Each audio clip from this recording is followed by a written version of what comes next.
Hello friends, இன்றைக்கி நம்ம பார்க்க போகிறது ஒரு சூப்பரான மொறு மெதுவடை சாஃப்டாக ஸ்மூத்தாக எப்படி செய்கிறதுன்னு தான் நம்ம பார்க்க போகிறோம். ஒவ்வொருத்தர் பல மெத்தடில் மெதுவடை செய்வாங்க. நான் என்னோடய ஓன் ஸ்டைலில் கொஞ்சம் கிறிஸ்பியாக டேஸ்ட்டாக எப்படி செய்கிறதுன்னு நான் ட்ரை பண்ணியிருக்கேன். அதுதான் உங்களுக்கு நான் அப்லோட் பண்ணுறேன். நீங்கள் இந்த வீடியோ பிடிச்சிருந்தேன்னா மறக்காமல் லைக் அண்ட் ஷேர் பண்ணுங்கள். நம்ம சேனலை சப்ஸ்கிரைப் பண்ணிவிடுங்க. அப்போ தான் நெக்ஸ்ட்டு நான் போடுற வீடியோ எல்லாம் உங்களுக்கு நோட்டிஃபிகேஷனில் வரும். பெல் பட்டனையும் கிளிக் பண்ணிவிடுங்க. ஓகே ஃப்ரெண்ட்ஸ், நம்ம இப்போ இதோட மெத்தடை பற்றி பார்க்கலாம். இப்போ நான் எடுத்துருக்கிறது ஒரு 2 கப் அளவு உளுத்தம்பருப்பு மாவு எடுத்திருக்கேன். உளுத்தம்பயிறு மாவு எடுத்திருக்கேன். அதை நம்ம நல்லா கிரைண்டரில் விட்டு அரைச்சி நான் எடுத்து வச்சுருக்கேன். ஏன் கிரைண்டரில் விட்டு அரைச்சேன்னு சொன்னேன்னா, மிக்சியில் அரைச்சோன்னா அந்தளவுக்கு சாஃப்ட் அண்ட் ஸ்மூத்தாகவும் இருக்காது, ரொம்ப டேஸ்ட்டாகவும் இருக்காது. நீங்கள் கிரைண்டரில் அரைச்சி பாருங்கள், ரொம்ப சூப்பராக இருக்கும். இப்போ நம்ம என்ன பண்ணுறோம், ஒரு பெரிய பல்லாரி வெங்காயம் எடுத்துக்கிறோம். அந்த பல்லாரி வெங்காயத்தை எடுத்துகிட்டு நம்ம அதை கட் பண்ணி எந்த அளவுக்கு பொடிசாக நறுக்க முடியுமோ அந்த அளவுக்கு பொடிசாக அந்த வெங்காயத்தை நம்ம கட் பண்ணி வச்சுக்கலாம்.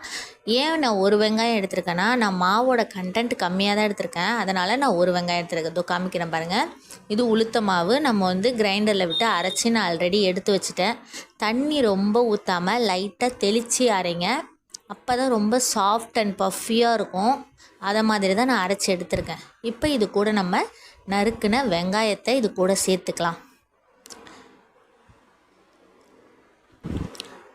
இது எல்லாத்தையும் நம்ம இது கூட சேர்த்துடலாம். நறுக்குன வெங்காயம் எல்லாத்தையும் இந்த மாவு கூட சேர்த்து வச்சிடலாம். எல்லாத்தையும் சேர்த்து போட்டுடலாம். இதுக்கப்புறம் தேவையான அளவு நம்ம உப்பு சேர்த்துக்க போகிறோம்.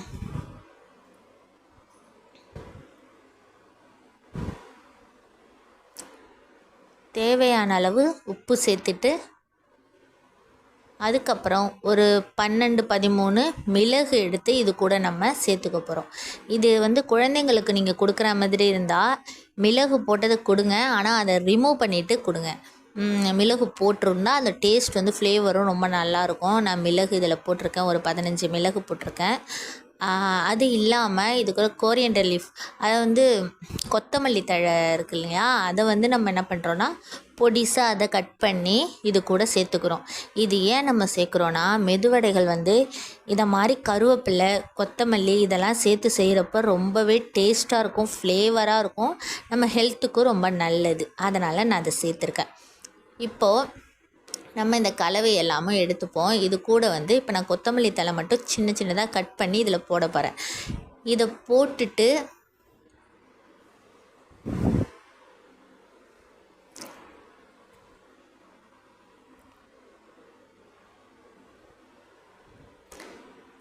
இப்போ இதெல்லாம் போட்டாச்சு. நான் பச்சை மிளகாய் சேர்க்கலை, ஏன்னா நான் குழந்தைக்கும் கொடுக்கறதுக்காக வச்சுருக்கேன். அதனால் நான் பச்சை மிளகாய் சேர்க்கலை. இந்த கலவை எல்லாத்தையும் சேர்ந்து நல்லா மிக்ஸ் பண்ணிக்கோங்க.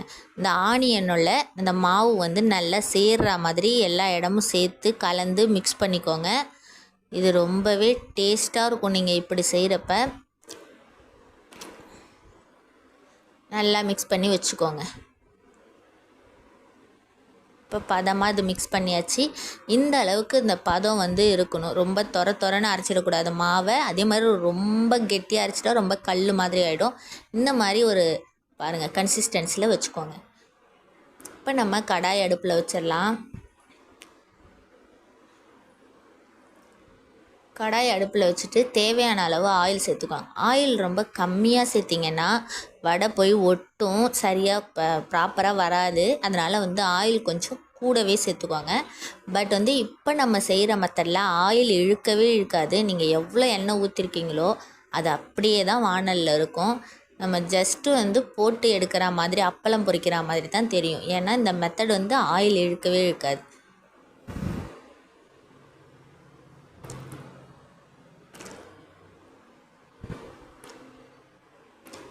எண்ணெய் சூடாகிற வரையும் வெயிட் பண்ணுங்கள்.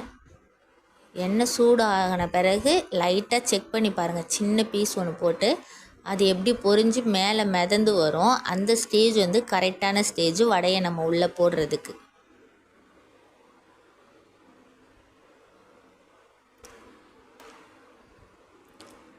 இப்போ எண்ணெய் நல்லா சூடாயிட்டு இந்த ஸ்டேஜில் நம்ம கொஞ்சம் கொஞ்சமாக கையாலேயே எடுத்து லைட்டாக ஓட்டை போட்டு மாதிரி உருட்டி அதில் லைட்டாக ஒரு ஓட்டை போட்டுட்டு இதுக்குள்ளே நம்ம எண்ணெய்க்குள்ளே வந்து நம்ம இதை போட்டுடலாம். உங்களுக்கு இதை மாதிரி கையால் போட வரல அப்படின்னா நீங்கள் போண்டா மாதிரி கூட இதை போட்டு எடுக்கலாம். அப்படி இல்லைன்னா லைட்டாக இலையில எண்ணெய் தடவி இதை தட்டி எடுத்து போடுங்க.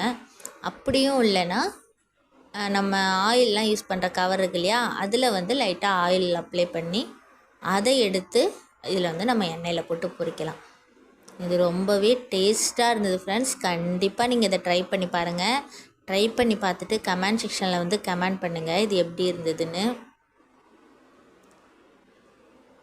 இப்போது நான் வச்சுருக்கிற கடாயில் ஒரு 5 வடை வந்து போட்டு எடுக்கலாம். நான் ஒரு 5 தான் ஃபஸ்ட்டு போட்டு பொரிக்க போகிறேன். அதுக்கப்புறம் மீதம் ஒரு 5 வந்து போட்டு எடுக்க போகிறேன். ரொம்ப அதிகமாக நான் எடுக்கலை. இந்த மாதிரி நம்ம ஒவ்வொன்றா போட்டு சிம்மில் வச்சுக்கோங்க அடுப்பை. எப்போதுமே வந்து நம்ம பொரிக்கிறது, வறுக்கிறது இதை மாதிரி விஷயங்கள்லாம் செய்கிறப்ப அடுப்பை வந்து நம்ம சிம்மில் தான் வச்சுக்கணும். அப்போ தான் அது ரொம்ப சாஃப்டாகவும் கரெக்டான கன்சிஸ்டன்ஸில் வேகும். அப்படி இல்லைன்னா உள்ளார வெந்திருக்கும், வெளியில் நல்ல மெரூனாக இருக்கும், ஆனால் உள்ளே வெந்திருக்காது. அந்த மாதிரி வந்து டிஃப்ரெண்ட்டாகிடும். அதனால் ரொம்ப சிம்மில் வச்சு நீங்கள் இதை செய்யுங்க. உங்களுக்கு ஏதாவது டவுட் இருந்தால் கமெண்ட் செக்ஷனில் கமெண்ட் பண்ணுங்கள். இது என்னோடய ஓன் மெத்தடில் தான் நான் ட்ரை பண்ணியிருக்கேன். உங்களுக்கு இது பிடிச்சதுன்னா மறக்காமல் நம்ம சேனலை சப்ஸ்கிரைப் பண்ணிவிடுங்க ஃப்ரெண்ட்ஸ். இப்போ பாருங்கள் இது வெந்துட்டுருக்கு. இது வந்து 2 பக்கமும் திருப்பி போட்ட பிறகு ரொம்பவும் கருகி போகாமல் ஒரு நல்ல கோல்டன் கலர் வரப்போ இது நம்ம இது எடுத்துடணும். இப்போ இது திருப்பி போடுற ஸ்டேஜ் வந்துட்டு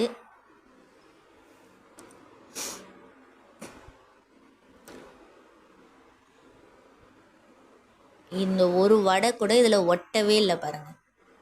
கடாயிலையும் ஒட்டலை, இன்னொரு வடை கூட போய் ஒரு வடை ஒட்டவே இல்லை. அந்த அளவுக்கு வந்து இந்த மாவோட கன்சிஸ்டன்சியும் நம்ம ப்ரிப்பேர் பண்ண மெத்தடும் கரெக்டாக இருந்ததுனால தான் இப்படி பர்ஃபெக்டாக நம்மளுக்கு இந்த வடை வருது.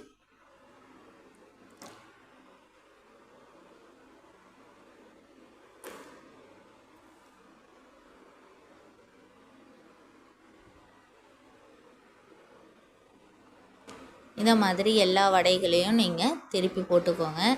திருப்பி போட்டு டபுள் சைடும் நல்ல கோல்டன் கலர் வரணும். அது வரைக்கும் நம்ம வெயிட் பண்ணணும்.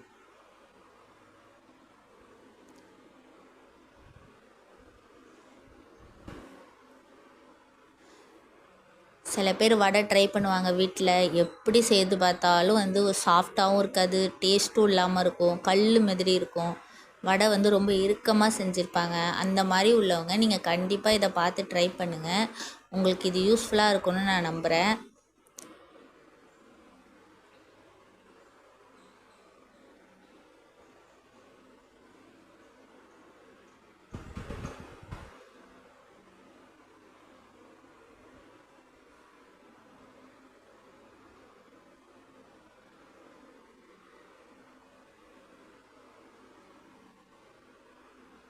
மெதுவடை பிடிக்காதவங்க யாருமே இருக்க முடியாது. நீங்களும் மெதுவடைக்கு ஃபேவரட்டான ஆளுனா கண்டிப்பாக நம்ம சேனலை சப்ஸ்கிரைப் பண்ணிவிடுங்க.